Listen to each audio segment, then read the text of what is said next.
Hello and welcome back to Sharpe's Canon. I'm your host, Captain Rutledge.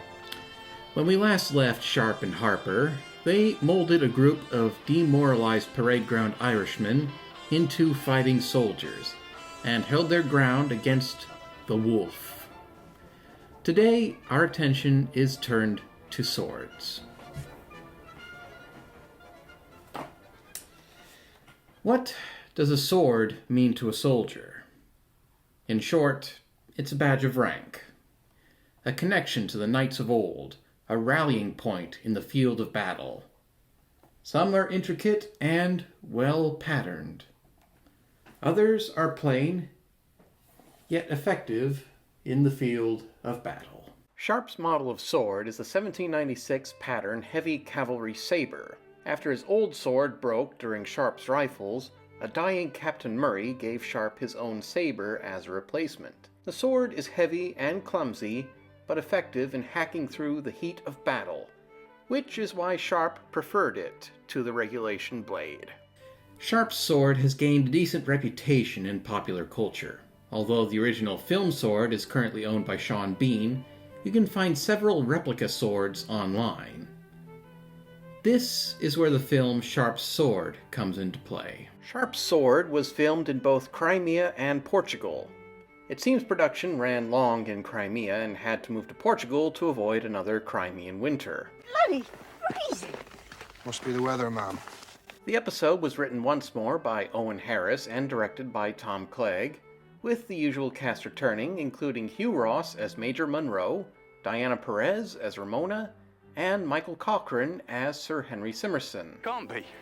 He lost the King's colours. He went home in disgrace. Guest actors include Patrick Fieri as Colonel LaRue, John Kavanagh as Father Curtis, James Purefoy as Captain Jack Spears, and a young Emily Mortimer in one of her first screen roles as Lass. The episode is set once more in 1813, though the novel has quite a different setting.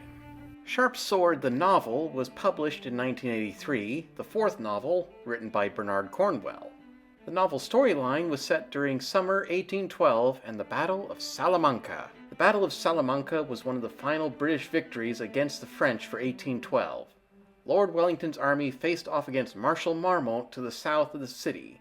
Implementing the British heavy cavalry, Wellington managed to rout Marmont's army, wounding the Marshal as well. Marmont's subordinate, General Clausel, attempted to attack on Wellington's center, but with Wellington sending his reserves to the center, the French were forced to retreat. The Allied forces moved on towards Madrid and Burgos, liberating Madrid and laying siege to Burgos, though French relief forces were making their way to the Allied positions, forcing Wellington to retreat once more into Portugal.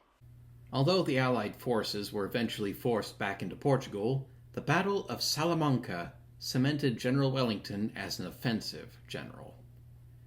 The TV episode, however, takes place in 1813 as Wellington's army was pushing through the Pyrenees into France. In particular, this episode has a mostly fictional skirmish against the French near the town of Villafranca in Navarre. Nevertheless, both versions of the story begin fairly similarly. The story starts out with French Colonel Philippe Leroux and Captain Paul Delmas running down a priest's carriage in the Spanish hills, torturing and killing the priest in order to find the identity of El Mirador, the chief British spy master in Spain. While trying to run off, Leroux and Delmas are discovered by Sharpe and the Chosen Men. The two men exchange uniforms, then Leroux kills Delmas and takes on his identity, surrendering to Sharpe, who envies the Frenchman's Klingenthal blade. Klingenthal is an Alsatian village that, since the time of Louis XIV, had produced weapons worthy of the kings of France. When Napoleon took over France, the armory produced weapons for the highest-ranking officers in the imperial army. Since Leroux was an imperial colonel, under Napoleon's direct command, it just makes sense for him to have such a fine blade. A few new elements were added for the TV episode. A novice who had witnessed the priest's murder early on becomes mute and disenfranchised with Catholicism, throwing herself to Sharpe's protection. Among the items found in LaRue's coat is a list of cryptic numbers and a bloodstained copy of Voltaire's Candide.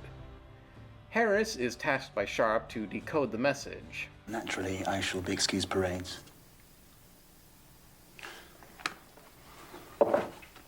And then there's some strife between Harper and Ramona. In probably one of the best Sharpe-Harper moments, we learn more about Harper's life back in Ireland. I love Ramona. I love her a lot. I love her enough not to take her back to my bloody country. And she's Spanish. And she's got a son born out of wedlock, my son. Of course, there's my mother. When I was 17, my mother made a match for me with a girl called Annie Brady from Dunwile. You're not telling me you're married, are you, Harper? No, I'm not. Annie Brady died on me. If I was to arrive home in Ireland with a Spanish wife and a child, well, she'd never forgive me. Back to the book storyline, LaRue, disguised as Delmas, is questioned by Colonel Barclay, Captain Jack Spears, and Major Monroe, but he's deemed unimportant and allowed to parole back to the French lines. At that point he escapes, and a pursuing South Essex officer, Ensign MacDonald, is killed. The novel has LaRue granted parole by Major Joseph Forrest of the South Essex, at which point he escapes pursued by Colonel Brian Wyndham, who is then run through by LaRue's blade. At this point, Major Hogan takes increased interest in LaRue, effectively taking command of the South Essex in Wyndham's absence, and tasking Sharpe and Harper with sniffing out and killing him before El Mirador's identity is revealed. It's at this point in the story that we meet Father Patrick Curtis. In the novel, as well as in real life, Curtis was the rector of the Irish College at Salamanca, and professor of astronomy and natural history. We'll get more into his backstory later on, though. We also meet Lord Jack Spears. In the novel, he is a penniless gambler and agent of Major Hogan. In the episode, he's a valiant, one-armed exploring officer under Major Monroe's command. Again, more about him later on. Then, in the episode, we are met by another familiar face. It looks like Sir Henry Simerson. That's a nasty little brute, too. What? What did you say, Jack? Sir Henry Simerson. He's the political officer here. Didn't Monroe tell you? Can't be. How can he be here? He's back home. Simerson's inclusion makes little to no sense, especially with events transpiring in the next episode, but what the hey. While Monroe is away at Burgos, Sharpe and Colonel Barclay lead an assault on the French fort where LaRue is hiding. The attack fails, and during a duel between Sharpe and LaRue, Sharpe's sword is shattered and the British retreat. Sharpe is then hit in the belly by a French musket ball. Again, the novel had a different storyline before Sharpe getting wounded. Around Salamanca were 3 French forts, the South Essex tasked with overtaking the forts and finding LaRue. LaRue, however, seeing a chance to escape, poses as a disemboweled soldier. After Sharpe, Harper, and Hogan realize this, they chase LaRue through the hospital in Salamanca, cornering him on a staircase. Harper is knocked unconscious while Sharpe's blade is shattered, and he gets shot in the belly by LaRue, who then escapes into the streets of Salamanca. After the battle, Harper and company search endlessly for Sharpe, finding nothing until he's located in the dying wards under the hospital. Curtis gives his diagnosis, and Ramona and Lass stay by his side, assisting his recovery. Patrick, meanwhile, plays his own part in Sharpe's recovery. People say you were a great swordsman in your day, Father, and that you have the finest collection of blades in all of Spain. Major Sharpe broke his sword fighting at the fort. But I thought that if you gave me a fine blade, I could make a great sword out of it. It might make him better.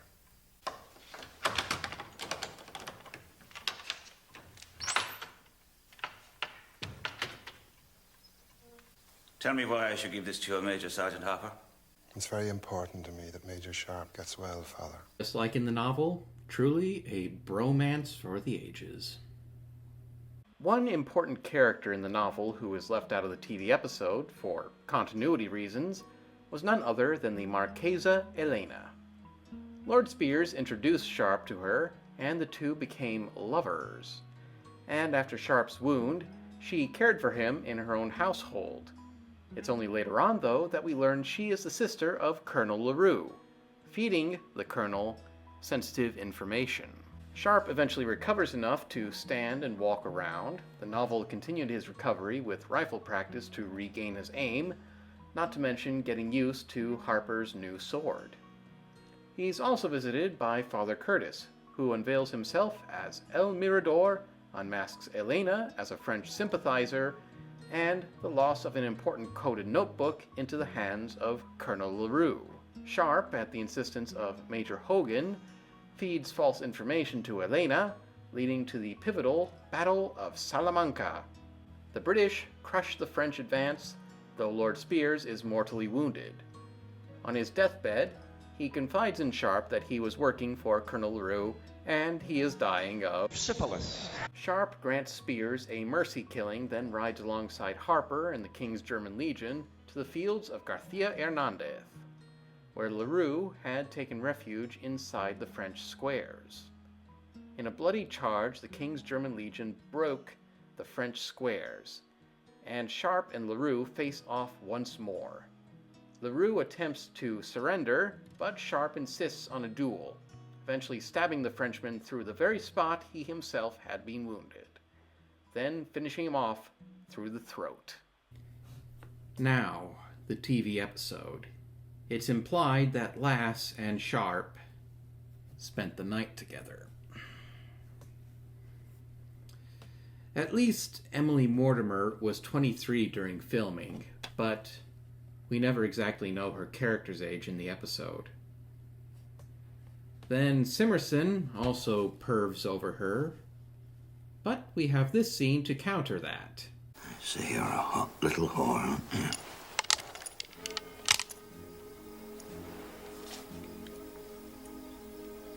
Oh yeah, and this one. She goes on her knees only before God, Sir Henry. God forgive me, but I wish it had lasted longer. Strangely enough, there were scenes that implied Spears' complicity with LaRue earlier on in the episode. Suppose he captured you, tortured you. You suggesting I'd talk, sir? Don't be a damn fool, Sharpe. Everyone talks on the third day. Also, we learn here the true identity of El Mirador. I'm sorry, my son. Men are seldom as they seem. That's not true of you. El Mirador. It was in the code. The real-life Father Curtis was the British spymaster in Spain, and a good friend of Lord Wellington. After the war, Curtis returned to Ireland, living off a government pension until his promotion to the Archbishop of Armagh in 1819. As Sharpe recovers, Harris manages to decode the secret French message, and Harper gives Sharpe his new blade. Hagman's there too. Best brown paper and paraffin oil for your wound. Jack Spears also arrives, the very person who had been working for LaRue all along. I suppose they'll shoot me. I should say so. So why did you do it, Jack? I told you my life was saved by a French doctor. Well, the doctor was Colonel LaRue. And he saved my life simply by virtue of the fact that he stopped torturing me before I died. With the arrival of Major Monroe and a cannon, Sharpe and the South Essex are able to impregnate the French defenses, and Lord Spears is given a chance for honorable death. LaRue is captured and, much like in the novel, is forced into a very painful duel by Sharpe. Again, Sharpe runs him through the belly and takes the Colonel's blade for himself. And to end things, we witness the wedding of Harper and Ramona. I now pronounce you man and wife. Now get up and kiss the bride. I thought you said I was going to die, Father. So we're all going to die, Patrick. It's not that bad of an ending, but I think the novel ends things off on a much better note. Hogan rode away that afternoon, going eastwards to the army that now marched towards Madrid. Harper left with him, mounted on one of Hogan's spare horses, and for the second time that day Sharpe found himself on the Roman bridge. He looked up at Harper. "Good luck." "We'll see you soon, sir." "Very soon." Sharpe touched his stomach. "It hardly hurts." "You've got to be careful, sir. I mean, it killed that Frenchman." "He wasn't that careful." Hogan bent down and shook Sharpe's hand. "Take your time, Richard. There won't be another battle." "No, sir." Hogan smiled at him. "And how long are you going to wear 2 swords? You look ridiculous." Sharpe grinned and unclasped the Klingenthal. He offered it to Hogan. "You want it?" "Good Lord, no. It's yours, Richard. You won it." But a man only needs 1 sword. Harper watched Sharpe. He knew how Sharpe had craved after the Klingenthal. He had seen Sharpe hold the sword last night. The Klingenthal had been forged by a genius, shaped by a master, a weapon of contained beauty. To look at it was to fear it. To see it in the hands of a man who could use it like Sharpe was to understand the mind that had made this sword. It seemed to weigh nothing in Sharpe's hand, so perfectly balanced was the steel, and the rifleman drew it out now, slowly, so the steel shone like an oiled silk in the sun. The sword at his side, the sword that Harper had given him, was crude and ill-balanced. It was too long for an infantryman. It was clumsy, and it was stamped out with hundreds more in an ill-lit Birmingham factory.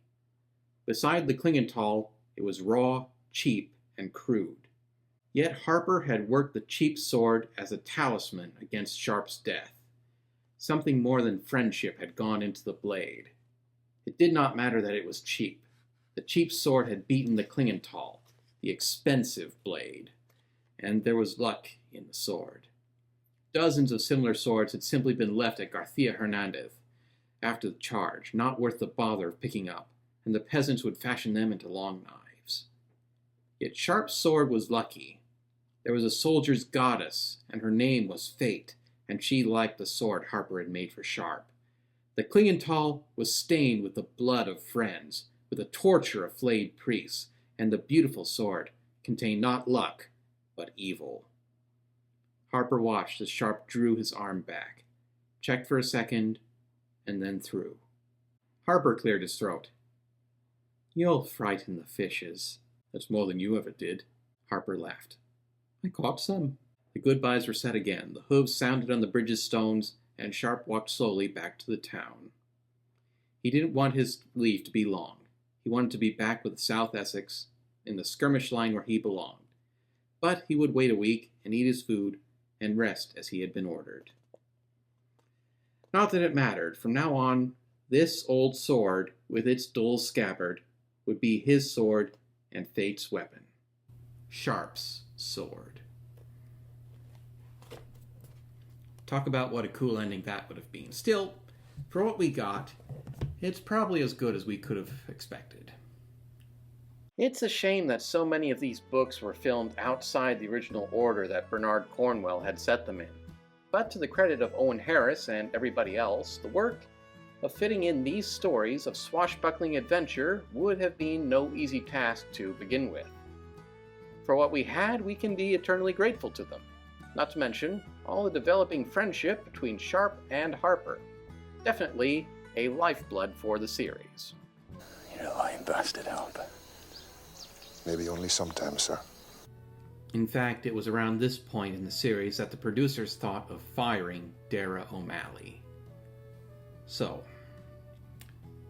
remember the whole strike that happened over water during filming of Sharpe's Gold? Yeah. Dara was a big player in that standoff. Rumors circulated around set that he was going out the door. Thankfully, though, the producers saw sense and kept him on. After all, what would Sharpe be without Harper? It would be like Bert without Ernie, Abbott without Costello, Sherlock Holmes without Dr. Watson. For all that, I feel we must pay tribute to Dara O'Malley and the amazing character he formed for the TV series.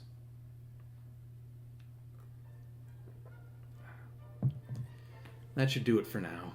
Thank you all for watching, and stay tuned as we get back to the novel's chronology. Up next, Sharpe returns to England to save the South Essex, and Harper will be coming along for the ride. Sharpe and Harper will march again. Good day.